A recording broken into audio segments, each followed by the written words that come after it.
വന്ന കാര്യം ഞാൻ ചോദിച്ചില്ല. എന്താ വെച്ചോ? നീ മണിക്ക് പൈസ കൊടുത്തായിരുന്നോ? 2000 രൂപ കൊടുക്കാനുണ്ട്. 2500 രൂപ കൊടുത്ത് എല്ലാ ഏർപ്പാടും ഞാൻ തീർത്തി. തോമസെ പന്നവർത്താനം പറയാതെ പള്ളിയിൽ ഇടവക മണി മേടിക്കണ്ടേ, അതിനുള്ള പൈസ പിരിവ് കൊടുത്തോന്ന്. അച്ഛാ, തരാനുള്ള ബാക്കിയുള്ളവരൊക്കെ തന്നോ? ഒട്ടും തരാത്തം വരെ തന്നിട്ടുണ്ട്. അവരുടെ ലിസ്റ്റ് ആയത് കണ്ടോ? വായിച്ച്. ഓമത്തൈ, ഓമത്തയ്യോ? ഓമത്തയല്ല, ഓ മത്തായി, കുഴിക്കാലായിൽ, രാജു പുതുപ്പറമ്പിൽ, പൊന്നമ്മ ബാബുവില്ല. ബാബു ഇല്ലയോ? ബാബുവില്ല എന്നല്ല, പൊന്നമ്മ, അവരുടെ പേര് ബാബുവില്ല. ജോസഫ് ഓന്ത് നിൽക്കുന്നതിൽ റെജി ഗുഡായിപ്പ് പറമ്പിൽ. എന്റെ ഗുഡായിപ്പ് പറമ്പിൽ കുഴിപ്പറമ്പിൽ നെജി. ആ പേന ഇങ്ങോട്ട് എന്താന്ന് കുഴിപ്പറമ്പിൽ. ആ റെജിക്ക് അച്ഛനോ കപ്പ്യാനോ ഒന്നുമില്ല, വെച്ച് വിളക്കും അവൻ. ദൈവമേ.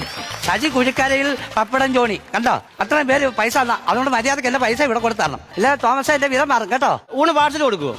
പിന്നെ ഊണ് പാഴ്സൽ കൊടുക്കുമെന്നോ? കഴിഞ്ഞ ദിവസം ഇവിടുന്ന് നമ്മുടെ ബഹിരാകാശത്ത് പോകാൻ ഞാൻ 6 ഊണ് ഇവിടെ പറഞ്ഞു. ഞാൻ കൊടുത്തില്ല. എന്താ കൊടുക്കാൻ? അതെന്താ കൊടുക്കാത്തെന്ന് പറഞ്ഞു കഴിഞ്ഞാൽ എന്റെ ഊണ്